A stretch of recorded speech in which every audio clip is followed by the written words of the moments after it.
Mga kapaps, ano po tayo sa Drigco Port, no? Sa loob ng Roro na barko and mag-travel tayo papunta doon sa Maya, Iloilo, no? Sa Dumangas Port, no?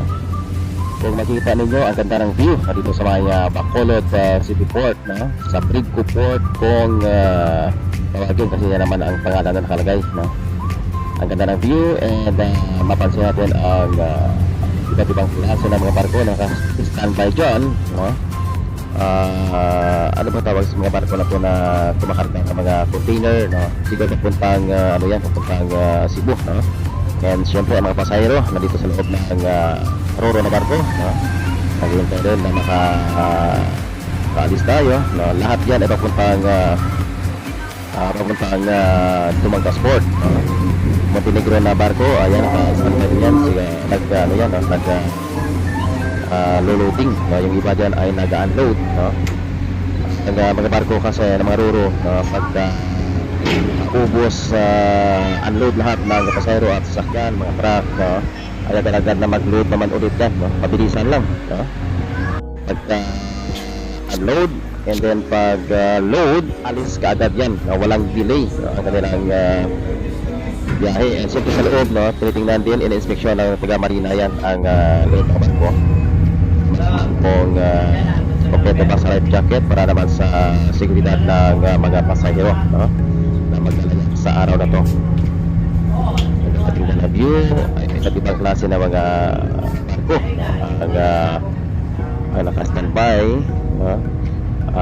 Mas maganda dito, no, kapag naglalayag na tayo, no, ng mga makasalubong tayo sa karagatan, no. Ang ganda tingnan kapag makasalubong mo yung ibang barko, nakakatuwa tingnan kasi pula talaga ang tubig, no, sa sa ikot ng tawag doon sa EDC, no, o fan ng barko sa ilalim, no. Alakas siguro doon kasi mabilis ang takbo ng barko, no? Siguro alakas siguro ng makina nito, no? Ano mga klaseng makina ang ginagamit sa mga barko, no? Siyempre wala tayong ka-idea dyan kung anong klaseng makina, gaano kalakas yan, ang kanilang ginagamit na makina, ilang makina kaya ang sa ganitong barko, no?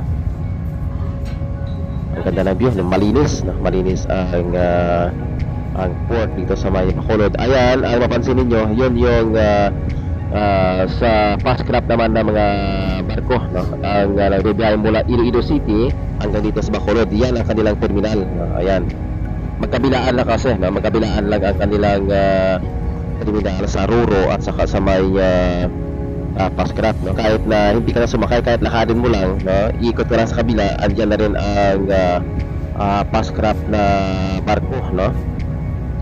Ang pinakaiba kasi sa Roro, ang pamasahe ay nasa 80 pesos lang, na plus ang terminal fee na 30 pesos, nasa 110 pesos lang, no, per head yan. Samantala sa sa fast craft, no, merong 550, 600 ang pamasahe, no, plus terminal fee mo pa na 30 pesos din, no. Talagang malaki ang diferensya kapag ngayon ay dito na tayo sa may Dumangas Port, no? Kaya doon sa may Drigco Port sa may Bacolod City, no? Ang ganda, ang lawak, ang linis din kasi bago itong port dito sa may Dumangas. Andyan din ang ibang mga barko papuntang Cebu, no? Okay, ingat tayo sa paglalayag and enjoy sa lahat.